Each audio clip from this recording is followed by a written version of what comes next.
Qui est la femme, l'enfant et le dragon dans Apocalypse 12? Dieu a révélé l'Apocalypse de Jésus-Christ à Jean pour montrer à ses serviteurs ce qui va bientôt arriver. Jean a reçu cette révélation de Dieu. Ce livre est rempli de mystères sur l'avenir. Le dernier avertissement est que le monde va sûrement s'effondrer et que le jugement sera inévitable. Il nous révèle juste un aperçu du paradis et de toutes les merveilles qui nous y attendent. Apocalypse 12, verset 1, et un grand signe, annonciateur d'un événement futur inquiétant et effrayant, apparut dans le ciel.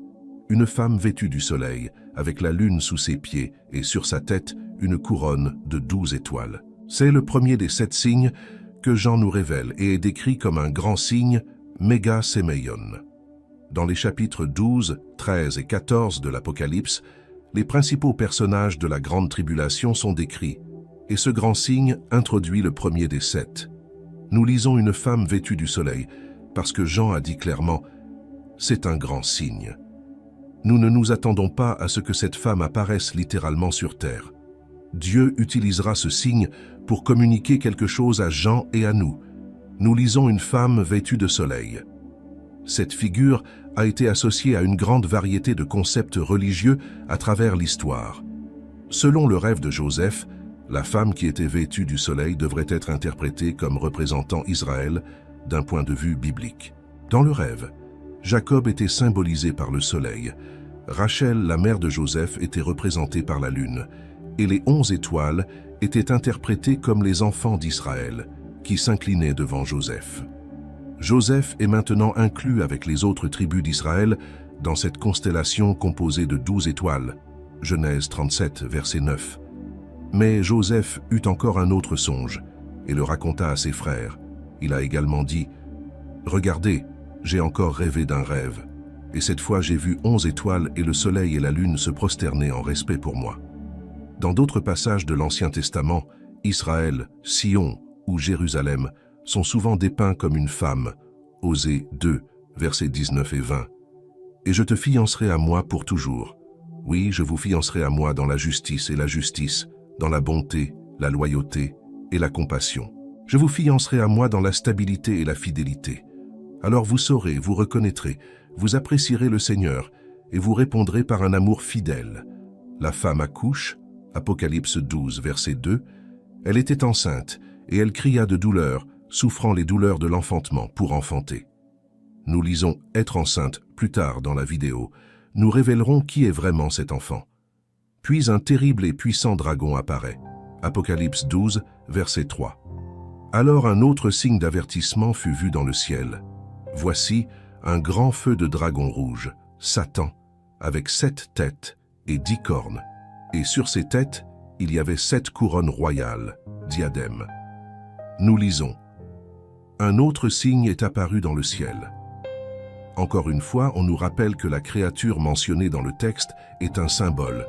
Ce n'était pas en fait un grand dragon de feu rouge, mais plutôt une représentation de la nature et du caractère de la personne. La description du dragon suggère symboliquement sa puissance féroce et sa nature terrible, une image de la plénitude du mal dans toute sa force hideuse. Dans Apocalypse 12, le signe suivant est un grand dragon rouge avec 7 têtes et 10 cornes. Les 7 têtes sont ornées de 7 diadèmes. Alors que les cornes symbolisent le pouvoir et que les couronnes représentent l'autorité, l'image des 7 têtes et des 10 cornes est censée transmettre un sentiment d'immense pouvoir, d'autorité, de connaissance et de force, et est donc assez terrifiante. Il est important de noter que le terme diadème, qui est une translittération du mot grec diadème, n'apparaît que dans le livre de l'Apocalypse et dans aucun autre livre du Nouveau Testament. De plus, c'est un mot distinct de la couronne Stéphans mentionnée au verset 1. La différence entre les deux termes est que la couronne symbolise une victoire permanente, tandis que le diadème représente l'autorité et le pouvoir du gouvernement. Cette femme est très différente des autres femmes de l'Apocalypse. Nous voyons d'autres femmes dans l'Apocalypse, par exemple Jézabel. Jézabel est associée à un système religieux qui promeut de faux enseignements. Apocalypse 2, verset 20. Mais j'ai ceci contre vous, que vous tolérez que la femme Jézabel, qui prétend être prophétesse, soit inspirée. Et elle enseigne et induit en erreur mes serviteurs à commettre des actes d'immoralité et à manger de la nourriture sacrifiée aux idoles. Nous connaissons aussi la femme, la grande prostituée, associée à la fausse religion dans Apocalypse 17, verset 2, Apocalypse 17, verset 2, Bible amplifiée. Celle avec qui les rois de la terre commirent des actes d'immoralité, et les habitants de la terre s'enivrèrent du vin de son immoralité. Nous avons rencontré la mariée associée à l'Église. Nous lisons ceci dans Apocalypse 19, versets 7 à 8. « Allons nous réjouir, et rendons-lui gloire et honneur, car les noces de l'agneau sont enfin venues, et son épouse l'a racheté s'est préparée. Il lui fut permis de s'habiller d'un fin lin éblouissant, blanc et pur, car le fin lin symbolise les actes justes des saints, la conduite éthique, l'intégrité personnelle, le courage moral et le caractère divin des croyants. Maintenant, nous voyons le dragon faire plus de ravages. Apocalypse 12, verset 4. « Et sa queue balaya les cieux, et tira du ciel un tiers des étoiles, et les jeta sur la terre. Et le dragon se tint devant la femme qui allait accoucher, afin qu'il dévorât son enfant lorsqu'elle enfanterait. » Le verset 9 du chapitre identifie explicitement le dragon comme l'ancien serpent, communément appelé le diable et Satan. Il est connu pour tromper le monde entier. Le verset 4 révèle en outre que Satan attend la naissance du Christ avec l'intention de le détruire. Dieu n'a jamais créé un être mauvais.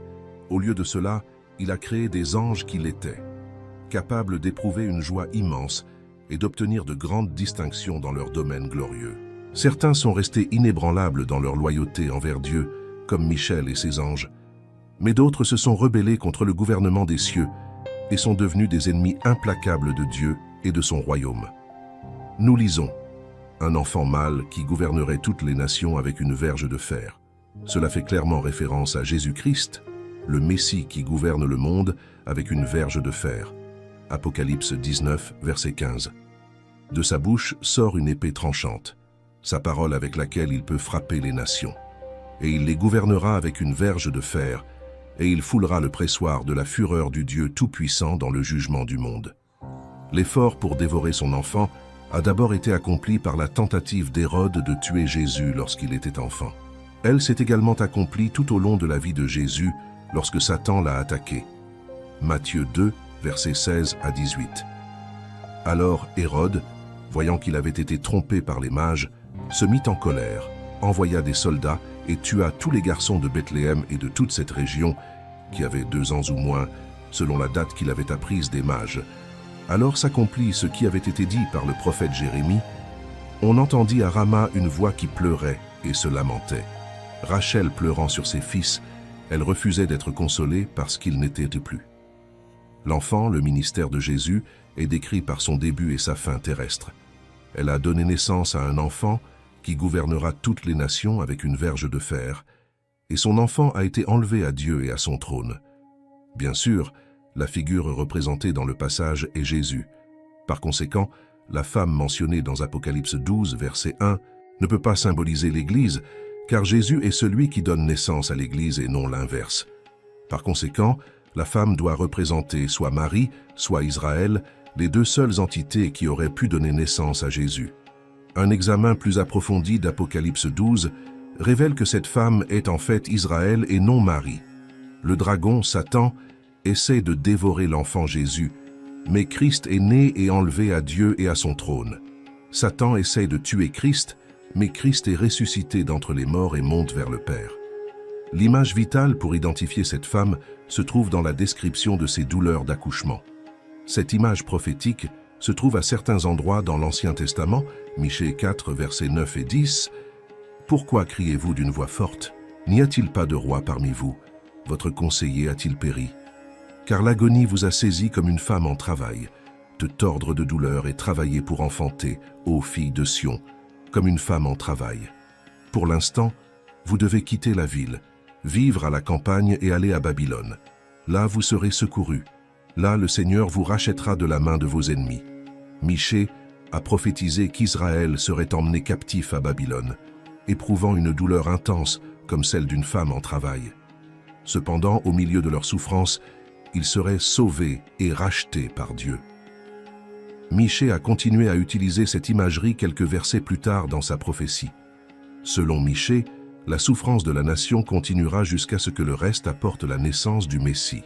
La prophétie était un message d'espoir, car le Messie viendrait et guiderait ses disciples avec la force du Seigneur. La prédiction de la douleur de l'accouchement symbolise la souffrance physique de la nation d'Israël qui conduirait à la purification de son peuple. Apocalypse 12, versets 6 et 7. Alors, la femme s'enfuit dans le désert, où elle avait préparé un lieu par Dieu, afin d'y être nourrie pendant 1260 jours, 42 mois, 3 ans. Et il y eut la guerre dans le ciel, l'archange Michel et ses anges faisant la guerre contre le dragon. Le dragon et ses anges se sont battus.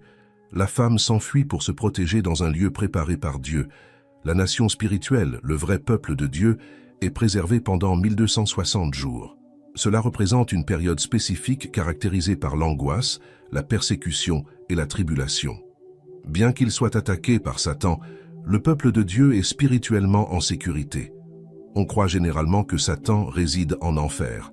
Cependant, il n'y est pas actuellement, même s'il est certain qu'il y finira. L'image populaire de Satan comme une figure rouge avec des cornes, une queue et un trident est loin de la représentation biblique.